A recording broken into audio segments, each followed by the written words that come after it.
The farm is empty. That much is certain. The door hangs open, creaking in the wind, revealing an interior stripped bare. No beds, no chairs, just the ghosts of an absent family lingering in the rafters. Outside, a snowdrift piles against the threshold. The roofs sag under a thick blanket of white. It is winter here, far north in the land of the Norse, and the season has been hard. Storms rattled the flimsy walls of the longhouse. Frost seeped through the cracks in the doors. Game grew scarce, and the nights stretched long and cold. Then one day, the family packed what little they could carry and fled south, seeking shelter in the relative warmth of their relatives' homes. For several months each year, this would have been the scene across the landscape.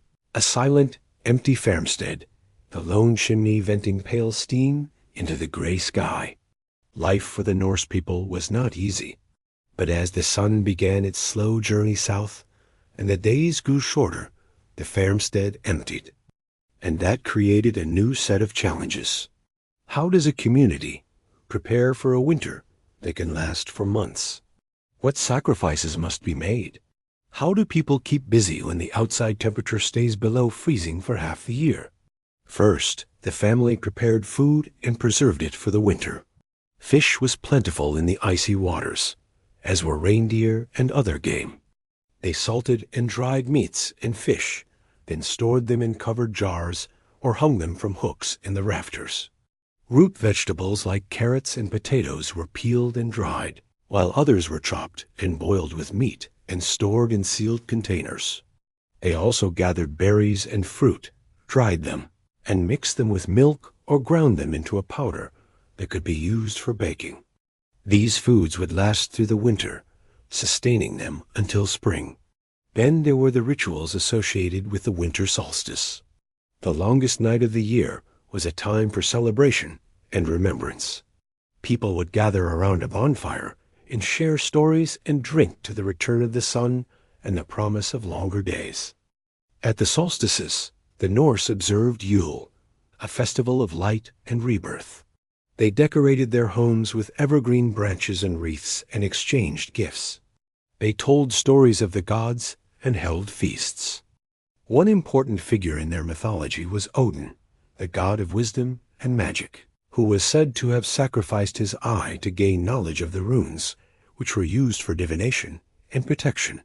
In honor of Odin, the Norse observed a period of introspection and self-reflection known as Yule block. During this time, they would consider their actions and resolve to be better in the coming year. They also performed acts of kindness and charity. They might give alms to the poor or release prisoners from their bonds. And let's not forget about the games.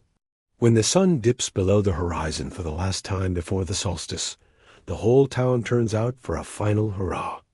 People would play games and participate in competitions such as wrestling, drinking, singing, and storytelling. The winner of each competition was awarded a prize, usually food or drink.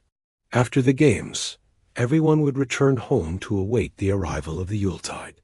In the morning, people would wake up to the sound of children singing and making merry. They would exchange gifts and enjoy a feast of roasted meat, ale, and mead. Afterward, they would go caroling from house to house, singing traditional songs and receiving treats. As the day wore on, people would continue to celebrate Yule by drinking, feasting, and making merry. Some would attend church services, while others would stay home and enjoy the company of their families. When the sun returns and the days grow longer, the Norse people know that spring is near. They celebrate the return of the light with joy and hope for a bountiful year ahead. The cycle of the seasons turns, and with it, the fortunes of the Norse people ebb and flow. But through it all, they endure, drawing strength from their connection to the land, the gods, and each other. And though the winter may be long and dark, they know that the sun will return and bring with it the promise of new life and new hope. Do you still hear the waltz song? Do you see the shadows of wolves slinking between the trees outside your window? Are they slinking closer and closer with each passing day? Or do you wake in the night, heart pounding, convinced that the hungry wolves have found their way inside. Are you surrounded by wolves? What do you do? How do you fight back? Do you fight back? This is history calling. Imagine yourself not a warrior, not a raider, but a simple farmer, somewhere in what is now Norway, or Denmark, or the lowlands of Sweden. The year is uncertain, perhaps the 800s, perhaps later. The rhythm of your life is measured not by kings or calendars, but by seasons. And now it is winter. The fields you once toiled in are frozen hard, useless. The soil, once churned with wooden plows drawn by oxen, is locked beneath a crust of ice. There is nothing to sow and nothing to reap. You rise before dawn, if such a thing can even be measured in these dim months, where the sun barely lifts its head above the horizon. The sky glows with a cold, watery light for only a few hours. Then darkness returns. Inside your longhouse, smoke curls lazily from a central hearth. It is both your warmth and your curse. The fire chokes the air. Your eyes sting. There is no chimney, only a hole in the roof, sometimes crusted with frost. Every surface is soot-darkened. Every breath tastes faintly of ash and damp wool. The smell of salted fish lingers endlessly. For much of the year, your diet is bleak and repetitive. Dried cod, smoked herring, pickled vegetables, what little survived the cellar. The bread is coarse, made from barley or rye, sometimes stretched with bark flour when grain runs low. Butter and cheese from the summer stores are rare treasures, rationed carefully. And always, it is cold. You sleep wrapped in rough wool, huddled with your family. And perhaps a few animals, their warmth the only buffer against the biting chill that seeps through the wooden walls. The floors are dirt, tamped hard. You know every creak of the boards, every draft in the corners. Outside, the wind rises, rattling the shutters you nailed against the door. A storm is coming. It always seems to come. When the wind rises, the rain falls, drumming a ceaseless tattoo on the roof, on the frozen ground, on the face of the longhouse, drumming a dirge into the very stones. The fire sputters. The storm rages. In the morning, if you can see, the ground is a sucking, yielding mess. Whatever hope you had of spring planting, of reaping even a meager harvest, dies in the cold, wet mud. Hope is a seed that will not take root. You feed what little livestock you have, precious cows and pigs, fattened for the winter, now dwindling in the sty. What has not been taken by predators or disease is slowly eaten, carefully rationed. Spring feels a lifetime away. The children do not understand the word famine, but they know hunger. They look at you with big, trusting eyes. You force a smile. You tell them the food is medicine. It will make them strong. That is a truth. When the wind falls, a new sound invades your life. It carries on the breeze from over the hills, the low, haunting call of a horn or a flute. It speaks of a different time, of warmer days, of green fields and full bellies. It sings of a feast with roasted boar and mead, of dancing girls and a king in his hall. Do you hear it? Can you feel the pull of that faraway life? Would you go to that feast if you could? Could you bear to leave your family alone in this desolate place? Or does the music only remind you of what you cannot have, of what you may never see? It is the song of the Viking. He comes in the end, riding his horse along the shore, leaning into the wind, hair flying, cloak streaming behind him, sword at his side, ready for battle or for plunder, a fierce and terrible god of war. If he stops at your longhouse, will he offer you protection? Will he take you on a long ship to distant lands? Or does he only bring death and destruction? Are you ready for the Viking? You wake to the smell of wood smoke and wet wool. Outside, the wind keens like a hungry wolf, rattling the shutters. Another day in the endless winter. You pull on your thickest tunic and head down the ladder to the hall floor, where your family has been gathered around a small brazier, telling stories in the flickering light. They fall silent when you approach, and for a moment there is only the crackle of the fire and the mournful cry of the wind. Your father clears his throat. "I heard a tale last night," he says, "of a great battle. Do you want to hear it?" You settle onto the floor beside your mother, wrapping your arms around your knees. She smiles down at you and nods. So your father begins to speak. He tells you of a legendary warrior named Ragnar Lothbrok, who sailed with his band of brothers across the icy sea to England, where they fought and drank and pillaged. He tells you of battles and raids, of feasts and funerals, of loyalty and betrayal, of love and loss. And as he speaks, the firelight dances in his eyes, and you can almost see the great ships sailing through the mists of legend. When he is done, your mother adds her own embellishments, and the story takes on a life of its own. Then, as the first hints of dawn creep through the shutters, it is time for you to rise and start your chores. The labor doesn't stop because of the winter. You must mend tools, spin wool, patch clothing, clear snow with a wooden shovel. At the river's edge, you must break the ice so water can be hauled back in heavy buckets. And all the while, the animals need tending. The pigs grumble, the goats bleat. The cows must be milked, even when their breath hangs like fog in the barn. And so the days stretch on, long and slow. In the evenings, you huddle closer to the fire as the darkness comes earlier now, and the stories grow wilder. Old tales of gods and giants are traded, passed down through the firelight, stories that have been told and retold for generations, until they have become part of the very fabric of your people's memory. And sometimes at night, when the wind screams and the shadows dance, you swear you can hear the drums beating in the distance, the clash of swords, the roar of the crowd. But when the morning comes, you find only the empty fields and the frozen lake. Even the gods, it seems, are restless in the winter. For just as you begin to think the silence is a balm, a respite from the thundering noise of summer storms, the thunder growls again, deep and resonant, rolling across the sky like distant drums. No lightning flashes, no rain falls, just the low rumble that echoes through the valleys and lingers in the air long after you've looked up to search the clouds. You wonder if Thor stirs in his sleep, if the great god of thunder dreams of battles yet to come, or of monsters yet to be slain. Each day you leave out a small offering for the land spirits, the vidr, just in case.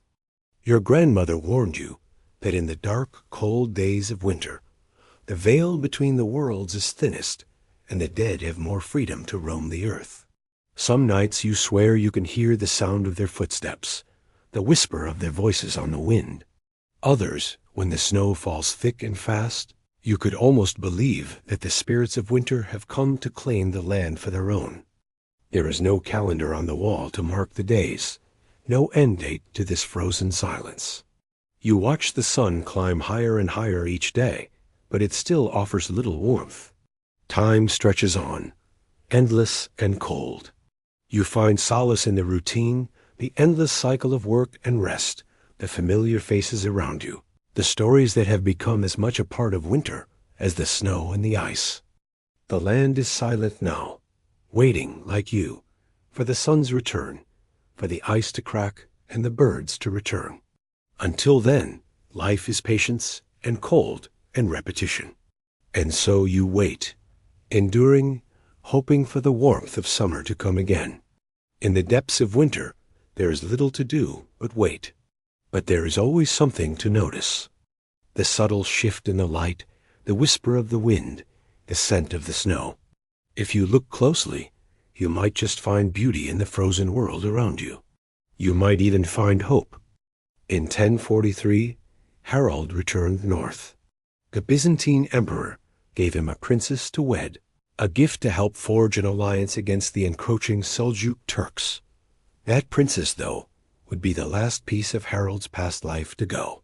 He left her behind in the capital, along with his old name. When he reached Norway, he had become a new person. He took the title of King Harald Hardrada, or Harald the Stern, and his old allies soon found themselves facing a new enemy.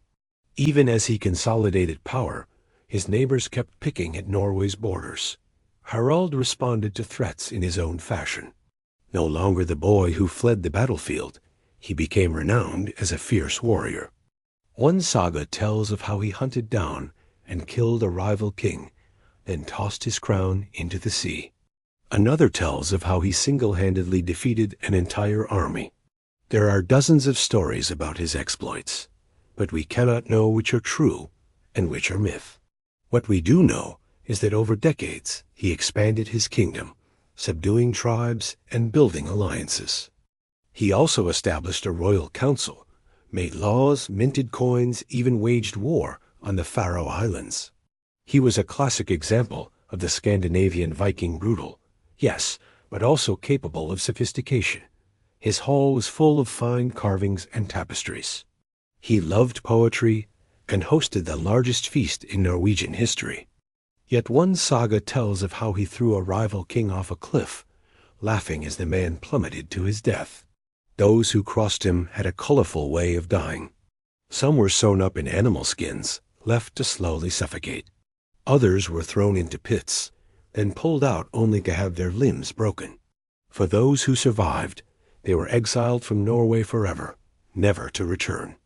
So while Harald Hardrada ruled as an absolute monarch, executing his enemies and beating his sons for disobedience, he was also a patron of learning.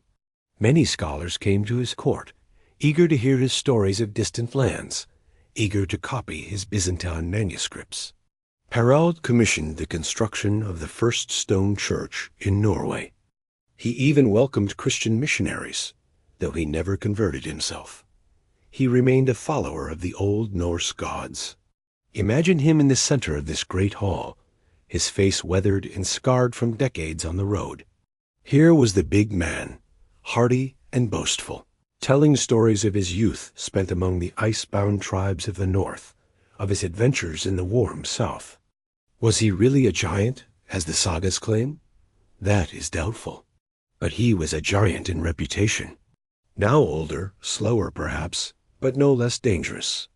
Then word arrived that the throne he'd reclaimed was once again under threat. A rival king had landed with an army, killing Harald's jarls or nobles, burning his towns. His old wounds may have slowed him, but they did not break him. He called for weapons. He rallied his men and marched to meet the invaders. It was a bitter day, September 25th, 1066. The sun shone on the Battle of Stamford Bridge. Here, facing the English invaders, King Harald Hardrada fell. Legend says he fought like a lion, gripping his shield with one hand, brandishing a sword in the other. But all good things must end. The shield wall broke. Harald was surrounded and stabbed, not by one man, but 40. So goes one account. Another claims he slew more than 30 foes before finally succumbing to a poisoned axe. Both versions agree on one thing. He died a warrior, far from the frozen fields of his youth, but still north enough to echo with the ghosts of his old self. The boy who ran from battle, the teenager who craved glory, the young man who sought fortune in the east, and finally, the old man who simply wanted to protect his home. This is a history hot tip. Harald Hardrada is a legendary figure in the history of Norway.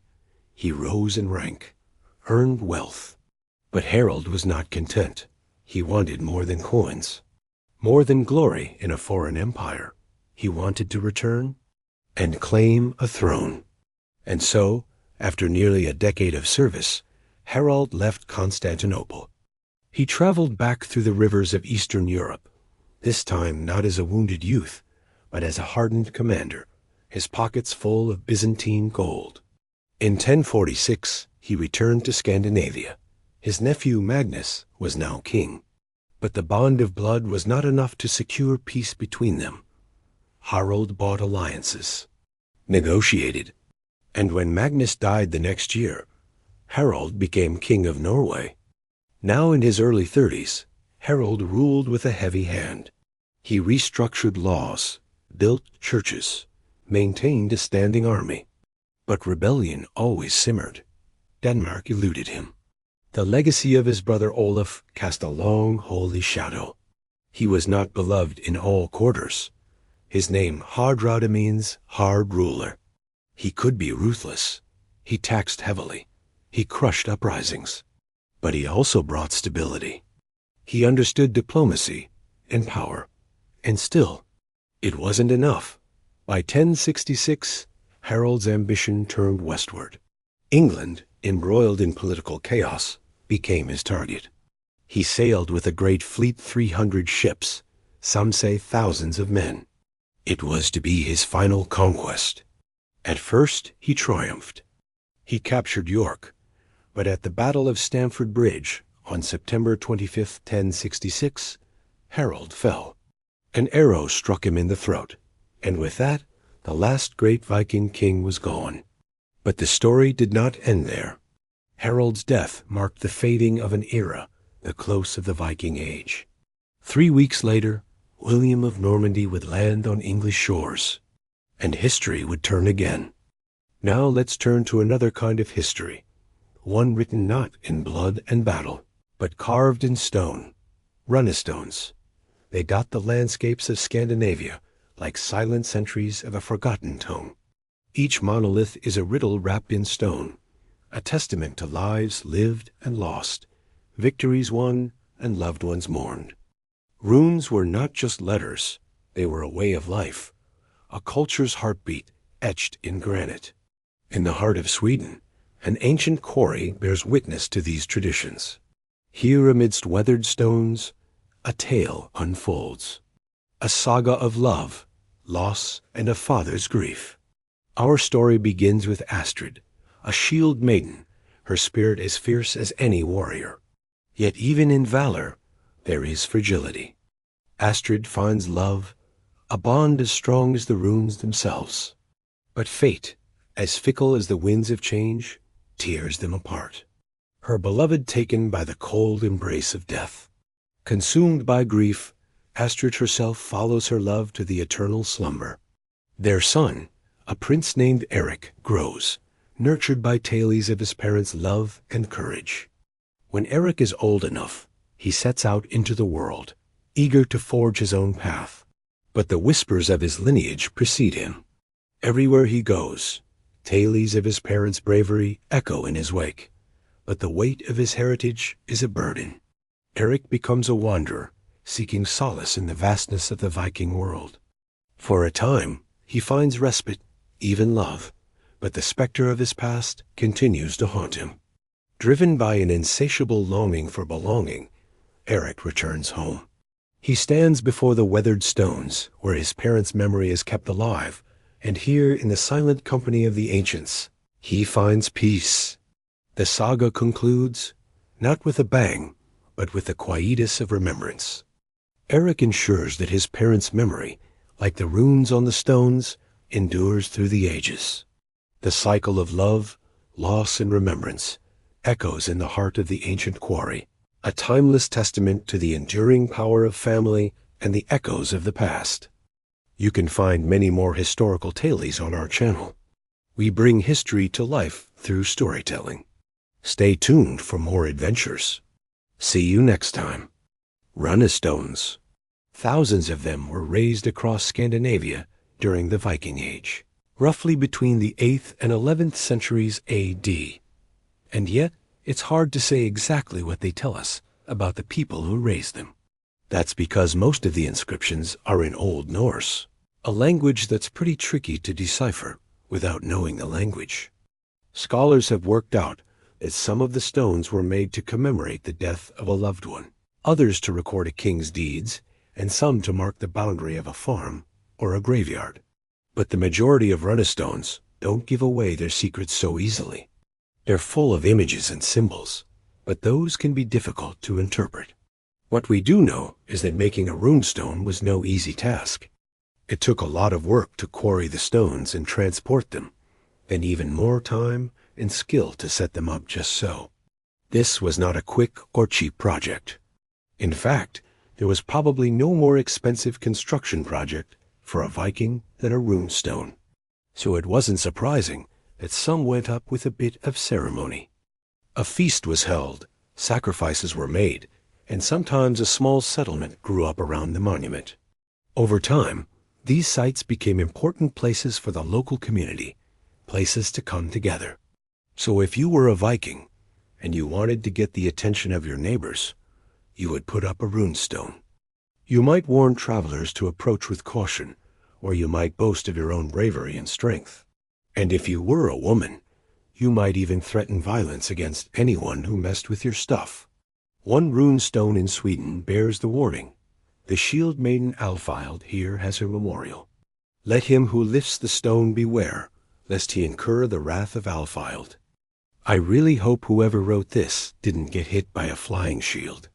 But the Vikings weren't the only ones leaving messages on runestones. As Christianity spread through Scandinavia, some churches built their own runestones, usually to replace an older pagan monument. In Norway, a runestone was erected to mark where a Christian king had been baptized. In Denmark, a runestone commemorated a bishop who had converted a whole village. Even after new churches were built, the runestones remained. In Sweden, they sometimes formed part of the churchyard wall. So if you wanted to visit a grave, you'd walk among the graves of your ancestors, reading their stories carved into weathered stone. Today, some runestones have been placed in museums, like the famous Roke runestone in the Viking ship museum in Oslo. Others still stand in place, like the Danish runestones known as Chelling stones, which are inscribed with a message from King Harald Bluetooth, who united Denmark under the Christian god. But thousands of years after they were made, these ancient stones still whisper secrets of the past. Most of them stand silently in the fields and forests of northern Europe, covered in moss and lichen, worn smooth by the touch of countless visitors. Many have fallen or been broken, victims of changing times and sometimes outright vandalism. But as long as there are people to read them, the runestones will keep their stories alive.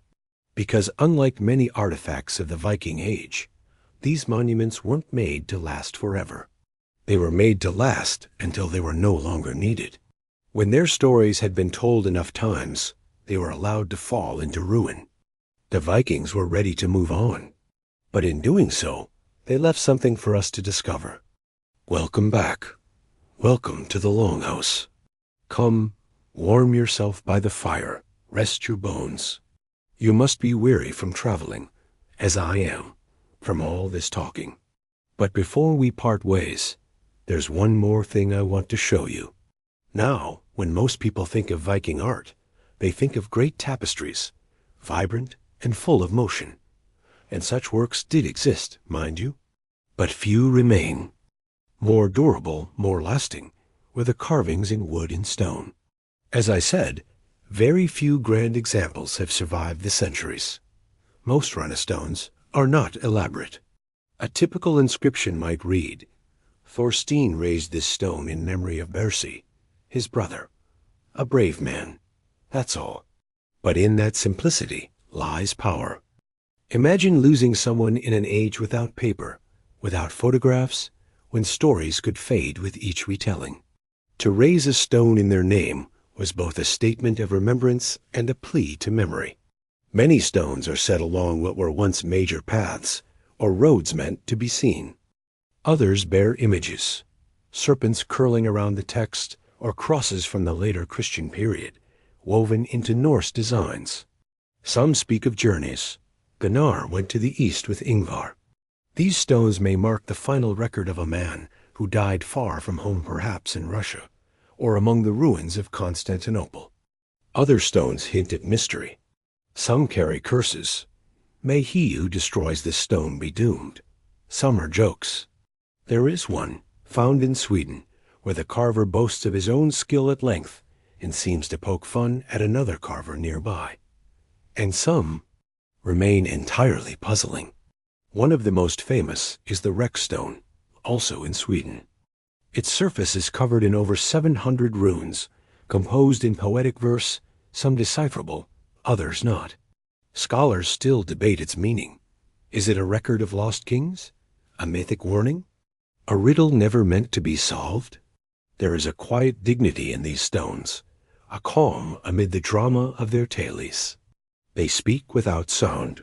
They mark grief, but without tears. They endure through wind and rain, long after the names have faded from memory. And in their silence, they hold presence. Even today, new runestones are still found, sometimes buried beneath a farm field or built into the walls of a church. Long forgotten. The past always beneath our feet, just waiting. And now, with the stones behind us, let us return to warmth, to firelight and laughter, and the clash of drinking horns. And what better way to do that than with a good story? Welcome then to this place, where history comes alive in the flickering glow of a candle flame. Join me as I take you on a journey back in time. No, not to those silly reenactments. We're going further, so much further. I'm your guide. And together, we'll explore the epic sagas of the Vikings. From the icy shores of Norway to the sun-drenched lands of the Mediterranean, we'll walk alongside legendary heroes like Ragnar Lothbrok and Leif Erikson. Oh, you've heard of them? Well then, join your fellow travelers as we uncover the truth behind their deeds. Did they really lead massive armies across Europe? Did they really plunder holy relics and found settlements in the New World? Or are they nothing more than mythical figures whose deeds were exaggerated over the course of many retellings? My friends, it's time to turn off the lights, huddle closer, and dive deep into the sagas. It's time for bed. So many of you have been asking how you can help out the channel. Well, we actually have a membership option. If you go to our support page, you can join up and get access to things like blooper reels, which are actually hilarious. Or you can just donate once via the link below. We really appreciate any support you can give us. Thank you. It's freezing cold. You're soaked to the bone. All around you, trees are bare, the ground hard and frozen. Even the sky seems empty and lifeless. What do? Let us step now into warmth. After the hush of frozen fields, after the long shadows of runestones, imagine instead the glow of firelight flickering against wooden beams, at the scent of roast meat, honeyed mead, and damp wool. The low murmur of voices, the scrape of wooden benches, the soft sigh of wind just beyond the heavy doors.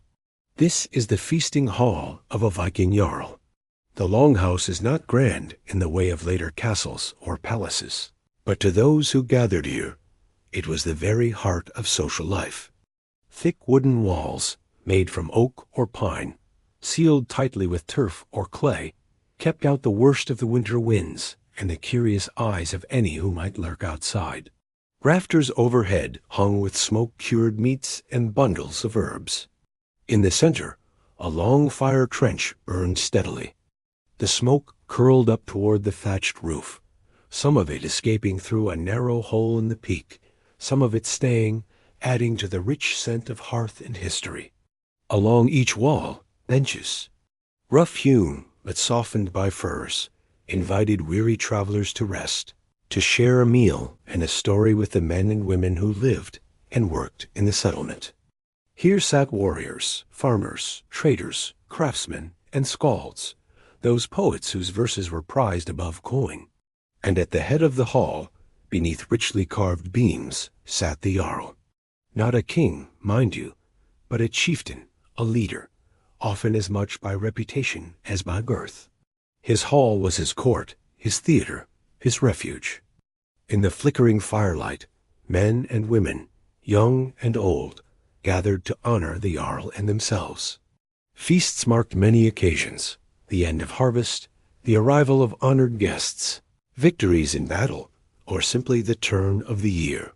Food was hearty roasted lamb or beef, stewed with onions and wild herbs, barley bread, dark and dense enough to soak up spilled ale. Dried fruits rehydrated in that very same ale, and of course mead, a drink of fermented honey, golden and warming, often passed from hand to hand in horn or clay cup. It was not only about eating, but about presence. Seating mattered.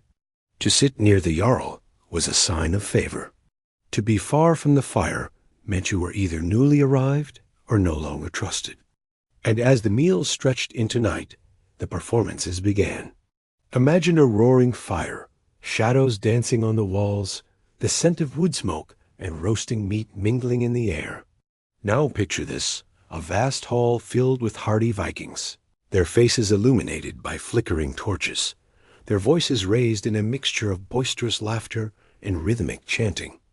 At the center of it all, a long wooden table laden with platters of succulent roasted pork, overflowing flagons of mead and tankards of ale, and loaves of crusty bread just out of the oven.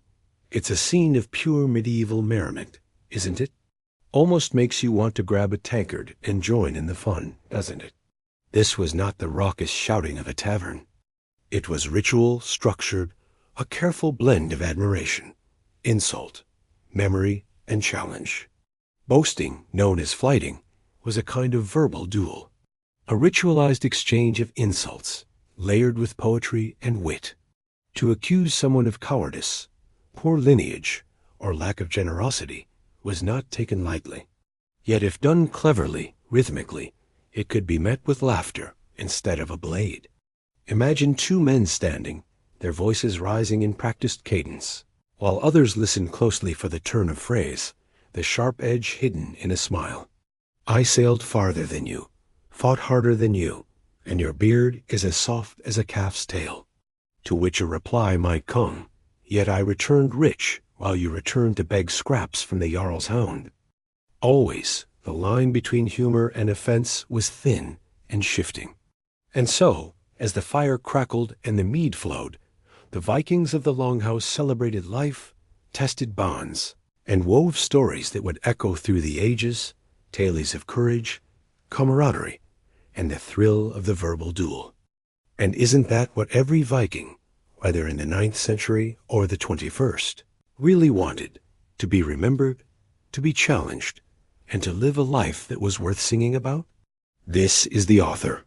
And if you want to hear more about how the Vikings lived, then subscribe for more videos about their daily lives. In the flickering glow of the fire, a lone skald sat hunched over his harp. His fingers danced across the strings, weaving tales of valor and of war, of love and loss. For the skalds were the poets, the storytellers of the Vikings, and their songs were more than just music. They were history, they were lifeblood. They had their own role in the Viking hall. In return for food and ale, they would compose verses in honor of the jarl, praising his strength, his battles, his hospitality. But their praise was never simple flattery. Every word was layered with metaphor. The sea was whale road, a sword, the wound ice, blood, battle sweat. These were not merely poems. They were memory preserved in rhyme, passed down through generations. A good skald could ensure a man lived forever in verse. A clever one could shame a rival without drawing blood. A daring one, perhaps, might speak truth in a veiled tone, hoping the jarl laughed rather than frowned. Outside, the snow fell softly. Inside, the fire crackled. The long night stretched on. The mead loosened tongues, and stories flowed. Tales of gods and giants, of Thor fishing for the world serpent, of Odin's wandering, of ancestors long dead, but never forgotten. And when the flames dimmed, and the last horn was passed, the hall fell slowly into sleep. Men snored against the walls. The jarl's hound stirred beside the hearth. The skald, perhaps, still whispered a line or two before sleep claimed him as well. So ends our final chapter. From the cold soil of the farm to the high seat of a jarl, we have wandered through a Viking winter together. And now let us bring this journey to a gentle close. As we gather around the fire, let us reflect on the sagas that have unfolded before us. We have met the heroes of the North, the brave men and women who dared to dream beyond the endless fields of ice and snow. We have seen them fight, not only with swords and shields, but with words and wits, defending their honor and that of their people. We have also walked in the footsteps of the legendary warriors, the shield wall unbroken, their axes flashing like lightning, their courage echoing through the ages. Yet we know that even the mightiest warriors are mortal. And as the sagas tell us, even the greatest heroes fall. But fear not, for death is not the end. For in the halls of Valhalla, the slain warriors feast and fight again under the watchful gaze of Odin, the All-Father. There, in the land of the eternal winter, they await their moment to return and shape the fate of the living. And so it is with the saga of your people. Though winters may turn to ice and snows may drift high, the saga of your people will endure. For each new generation that comes after us will hear these tales and carry them forward. Yet even as we speak these words, the future is being written anew. As the first leaves turn gold and the first frost kisses the land, we feel the pulse of a new beginning. For in the cycle of seasons, there is always hope for rebirth, a chance to write a new chapter in the saga of our people. Now, as the great saga of our winter nights draws to a close, let us raise our voices in a final toast. To the heroes and heroines of the North, to the saga of our people, and to the endless turning of the wheel of seasons, from the darkest night to the brightest day. Skål. And now, our journey draws to a close. You've walked the frozen paths of a Norse winter traced, the rhythm of days shaped by hunger and snow, by firelight and faith, by silence and survival. You've stood among the restless gods, beside the hearth of farmers wrapped in fur and shadow. You've followed the footsteps of a wandering king, watched him rise from exile to carve his name into history, only to fall at the edge of an English field. You've puzzled over stones that still whisper beneath the moss, and you've sat among warriors in a smoky long hall, listening to laughter and layered words passed between mouthfuls of meat and mead. History in the Viking world was never just about battles. It was about enduring the long dark. It was about remembering through story, through song, through stone. It was about knowing your place in the rhythm of land, sea, and time. And as you lie there now, perhaps with eyes growing heavier, let your mind drift like a long ship at sea, carried gently on the tide of the past. No storm on the horizon, just the soft creak of timber, the distant sigh of wind through pine, the steady beat of oars that no longer rush, but simply glide. Tomorrow may bring sunlight, but for now, there is only the hush of winter, the warmth of sleep, and the echo of stories, softly told, you awaken to mist. The sky is the color of old ash leaves, the kindling gray of a dying fire. A thin layer of hoarfrost glitters on the ground, sparkling like a second skin. You shiver, pulling your cloak tighter about you, and step out into the damp chill. Where are you? What has become of the long hall and the fire's warm glow? You're alone. And suddenly, the mist around you seems less gray and more green, as though the world itself is sighing, stirring, awakening. With a start, you realize you're not alone. Emerging from the mist, solid and real, are the two farmers you met yesterday. They stare back at you, weathered faces creased with surprise. Then one of them speaks, his voice rough as grinding stones. "We thought you were gone," he says. "The others have gone," you reply, your voice hoarse with sleep. And then you remember. You remember the feast, the merriment, the drinking, and then the slow creep of night and the promise of rest. You remember the hearth and the faces gathered close, sharing tales and laughter. But where are they now? Have they vanished like mist before the sun? Are you dreaming still? The farmer shakes his head, his eyes troubled.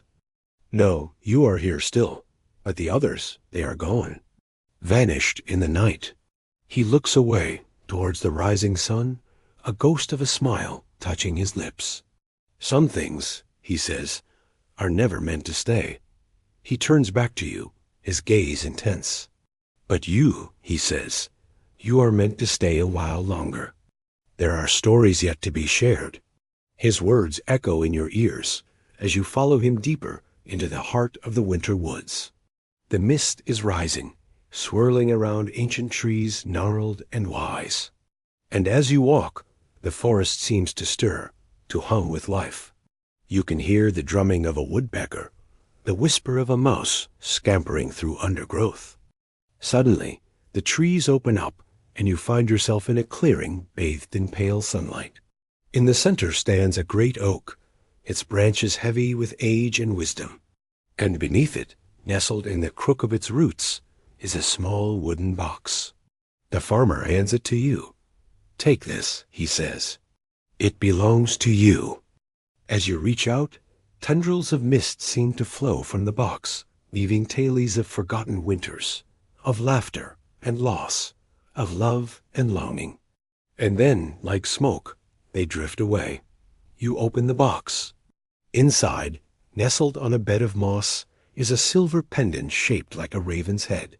Its eyes, two glistening garnets, seem to stare deep into your soul. You feel a sudden surge of connection to this place, to these people, to the very essence of the winter woods. It's as if the forest itself is reaching out, sharing its secrets, its stories, its strength. As you slip the pendant around your neck, you feel a warmth spread through you, chasing away the lingering chill of the winter's night. The farmers exchange a glance. It's time for you to go, for you to continue your journey through the tangled pathways of time. With the box closed and tucked under your arm, you turn to go. But before you take a step, the farmers call out to you. They want you to know, to feel, to carry within you always the spirit of the woods, the strength of the oak, the wisdom of the ancient ones. And with that, their forms seem to melt into the mist, becoming one with the ancient trees. You're alone again, enveloped by the hushed stillness of the woods. The only sound, the whispering wind weaving magic through the trees. The box feels heavier now, not with sorrow, but with purpose.